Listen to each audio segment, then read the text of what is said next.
Hello everyone, this is your channel and we provide you with gush of learning and knowledge, tempest of learning. आज का video बहुत ही मजेदार होने वाला है क्योंकि आज मैं लेके आई हूँ बहुत सारे वर्ड्स और उनके सिनोनिम्स जो कि आपके वर्ड पावर को बहुत ज्यादा बूस्ट करेगा और आपकी जो वोकैब है उसको इनहेंस करेगा। और ये सारे वर्ड जो है वो बोर्ड एग्जाम्स के नजरिए से भी बहुत ज्यादा इंपॉर्टेंट है और उसके बाद सीयूईटी या एनडीए या और भी कॉम्पिटिटिव एग्जाम्स है उनके लिए बहुत ही ज्यादा इंपॉर्टेंस रखते हैं। तो इसको हम फटाफट देख लेते हैं बिना समय गंवाए, और सारे ही के सारे वर्ड बहुत अच्छे हैं। तो आप पेन और कॉपी लेके बैठ जाइए और इसको नोट करते जाइए। तो आज का सबसे पहले जो हमारा वर्ड है वो है बेनोवलेंट। यस, तो पहला जो वर्ड है वो है वेनोवेलेंट। एंड वेनोवेलेंट का मतलब क्या होता है? वेनोवेलेंट का मतलब होता है परोपकारी, जो बहुत अच्छा काम करता है, जो किसी की हमेशा मदद करता है। उसको हम क्या यूज करते हैं? उसके लिए वर्ड हम उसके लिए वर्ड यूज करते हैं बेनोवलेंट, या हम उसके लिए वर्ड यूज करेंगे लिबरल। तो इसका जो सिनोनिम्स हो गया वो क्या हो गया? लिबरल हो गया। या फिर हम इसके लिए यूज करते हैं generous person, he is very generous. तो इसके लिए हमारा जो नेक्स्ट वर्ड हो जाएगा वो जेनरस हो जाएगा। तो बेनोवलेंट का जो हमारा सिनोनिम्स हो गया वो हो गया लिबरल एंड जेनरस। दूसरा जो वर्ड है वो है इम्फेमरल। इम्फेमरल, yes, ephemeral, yes. So what is the meaning of ephemeral? Ephemeral which is not permanent, वो बहुत छोटे से समय के लिए, अल्पकालिक जिसको बोलेंगे, शॉर्ट टाइम पीरियड के लिए, जिस जो कि चेंजेबल है, चेंज होता रहेगा, ट्रांजिशन होता रहेगा। तो ट्रांजिशन से ही इसका सिनोनिम्स भी आएगा, that is the transient. We can say transient. तो जो शॉर्ट पीरियड टाइम के लिए होगा उसको हम क्या यूज करेंगे? इम्फेमेरल और transient. I hope everybody is understanding. तीसरा जो वर्ड है हमारा वो है exaggerate. Exaggerate, 1 minute, that is the word is exaggerate.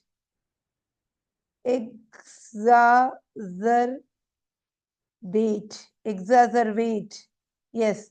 So what is the word exaggerate?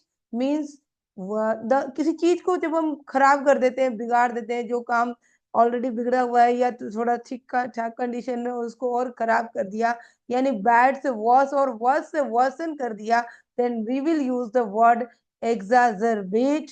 So we can use, what will be the synonym? Worsen. So what the synonym will be? Worsen. Next हम देख लेते हैं कि क्या word होगा। तो next word है loquacious. Loquacious, what is the meaning of loquacious? So loquacious का मतलब होता है बहुत ही बातूनी आदमी, बातूनी पर्सन। कोई अगर बहुत ज्यादा बात करने वाला हो उसके लिए हम लोकाशियस शब्द का यूज करेंगे और इसका सिनोनिम हो जाएगा talkative. Talkative will be the synonyms of the loquacious. इसके बाद जो हमारा नेक्स्ट वर्ड है वो है प्रोलिफिक। प्रोलिफिक, प्रोलिफिक का मतलब होता है वेरी फ्रूटफुल, जो बहुत ज्यादा बेनिफिटेबल हो, जो बेनिफिट कराता हो, हम हमको एडवांटेज उससे कुछ हो, उससे हम सीखते हैं या वो हमारे लिए जो फायदेमंद होगा उसको हम प्रोलिफिक कह सकते हैं। जैसे कि we can say that somebody is very prolific writer. Okay, तो उसकी जो राइटिंग है वो क्या कर रही है? समाज को अवेयर करा रही है या उससे कुछ फायदा हो रहा है हमको, तो उसको बेनिफिट हो रहा है किसी भी तरह से। तो that will be use as the prolific. And prolific का अगर सिनोनिम बोले तो फ्रूटफुल, तो जो फलदायी हो, फ्रूटफुल जो होगा वो सिनोनिम्स हो जाएगा किसका? प्रोलिफिक का। इसके बाद है आर्टफुल। तो आर्टफुल मतलब कि जो स्किलफुल पर्सन है, जिसको सब चीज आता हो, जो क्रिएटिव हो, क्रिएटिविटी उसको उसकी बहुत अच्छी हो, उसको हम बोल सकते हैं आर्टफुल। और इसके लिए हम सिनोनिम यूज कर सकते हैं crafty. Yes, crafty will be the synonym of artful. Okay, इसके बाद जो है वो है ग्लूमी। तो ग्लूमी का मतलब होता है बहुत लाइक उदास जैसा, बहुत ही जिसमें बहुत ज्यादा हैप्पीनेस ना हो, थोड़ा सा उदास जैसा माहौल हो, उसके लिए हम ग्लूमी का यूज करते हैं।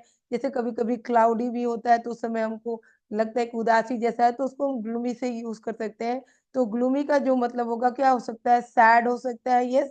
और वी कैन से सैड और ब्लीक भी हो सकता है, यस। और cloudy, we can use the cloudy also. So these are the synonyms for the gloomy. तो इसके बाद जो होगा वो देखते हैं, लाइक कैलामिटी।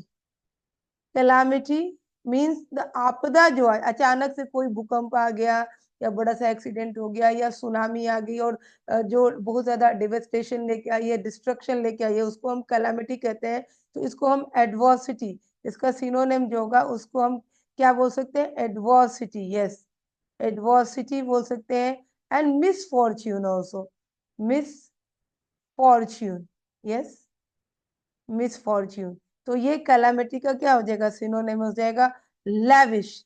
तो लैविश मतलब बहुत बड़े तरीके से जो ग्रैंड रूप में हम करते हैं या जो ग्रैंड रूप में होता है उसको हम क्या कहेंगे? लैविश या लैविशली बोलते हैं। तो इसका सिनोनिम जो होगा एबंडेंट भी हो सकता है, एबंडेंट। यस, एबंडेंट हो सकता है। Then we can use the excessive also, excessive.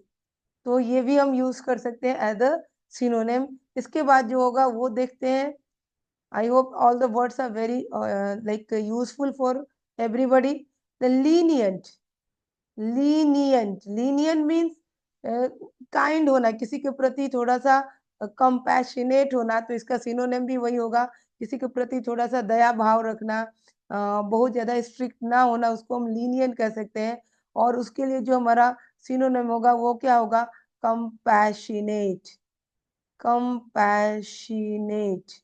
yes, compassionate। तो be compassionate to some person, या फिर हम इसके लिए यूज कर सकते हैं मर्सीफुल। यस, और काइंड भी वी कैन यूज। देन इसके बाद जो होगा वो लाइबल। सो लाइबल का मतलब क्या होता है? लाइबल का मतलब होता है आंसरेबल या रिस्पॉन्सिबल। किसी चीज को आप कर रहे हैं, so you are liable for that.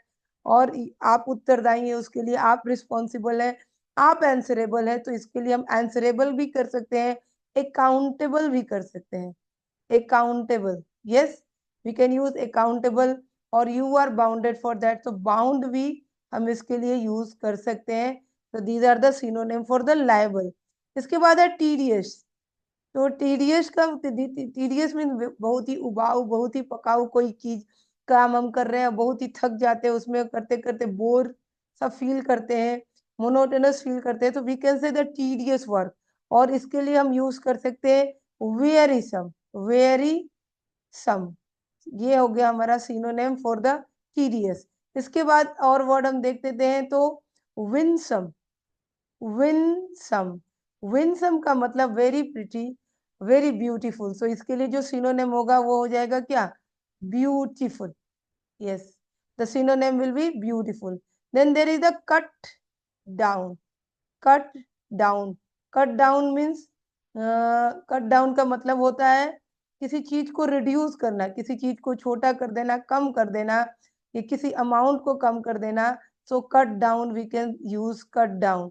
तो इसका मतलब रिड्यूस, जैसे कि he has been advise to cut down his smoking habit और स्मोकिंग, और he has been advise to reduce his smoking by his doctor. इस तरह से हम यूज कर सकते हैं कट डाउन के लिए सेंटेंस। इसके बाद जो है वो है कॉन्सिक्वेंस, कॉन्सिक्वेंस। कॉन्सिक्वेंस का मतलब होता है क्या? एंड कॉन्सिक्वेंस का मतलब होता है what will be the result. Result, जो किसी काम को हम कर रहे हैं, अच्छा बुरा जो भी है, उसका रिजल्ट क्या होगा, क्या होने वाला है, उसके उसके उसको हम बोलते हैं कॉन्सिक्वेंस। तो इसके लिए हम यूज कर सकते हैं आउटकम। यानी कि कोई भी काम हम कर रहे हैं तो उसका आउटकम क्या है, क्या कॉन्सिक्वेंस होगा, तो ये हो गया कॉन्सिक्वेंस। उसके बाद है इलेटेड। सो इलेटेड का मतलब क्या होता है? इलेटेड का मतलब होता है वेरी हैप्पी। जो कोई पर्सन किसी चीज, किसी को कोई अवार्ड मिला या उसने कुछ अचीव कर लिया, so he has been very elated और he has been very glad और very happy. We can use, so we can write here glad. So इसका सिनोनिम जो होगा वो क्या हो जाएगा? ग्लैड होगा। ओके, इसके बाद जो होगा हमारा वो है कुडोस। कुडोज, कुडोज का मतलब होता है किसी की प्रशंसा करना, किसी को कॉन्ग्रेचुलेट करना उसके वर्क के लिए। तो उसके लिए हम ये यूज करते हैं कुडोज। तो हम इसके लिए क्या कहेंगे? To praise. किसी को अगर हम प्रशंसा कर रहे हैं तो उसको हम टू प्रेज या प्रेज करना कर सकते हैं। कुडोज का सिनोनिम हो गया praise. Okay, then there is the meticulous, meticulous. What is the meaning of meticulous? तो मेटिकुलस मतलब बहुत ही छोटे रूप में और वेरी बहुत ही एक्यूरेट रूप में जो काम हम करते हैं उसको हम मेटिकुलस कहते हैं। और मेटिकुलस का अगर सिनोनिम का है कि do the work meticulously, do the work precisely, do the work accurately, so we can use the precise. Yes, precise. Precise will be the synonym for the meticulous. And then the last but not the least, this is the vex. Vex का मतलब क्या है? Annoy, गुस्सा, irritate होना. So we can write here annoy. Yes, or we can say irritate. Irritate. तो ये आज की कुछ वर्ड्स है जो कि आई बिलीव सबको बहुत ज्यादा पसंद आए होंगे, और ये सब सारे सारे एग्जाम्स के लिए बहुत ही इंपॉर्टेंट है. अगर आपको ये सारे वर्ड्स पसंद आए तो प्लीज मेरे चैनल को लाइक शेयर और सब्सक्राइब करिएगा, और आगे भी इस तरह के वीडियो आते रहेंगे. तब तक के लिए गुड बाय, टेक केयर.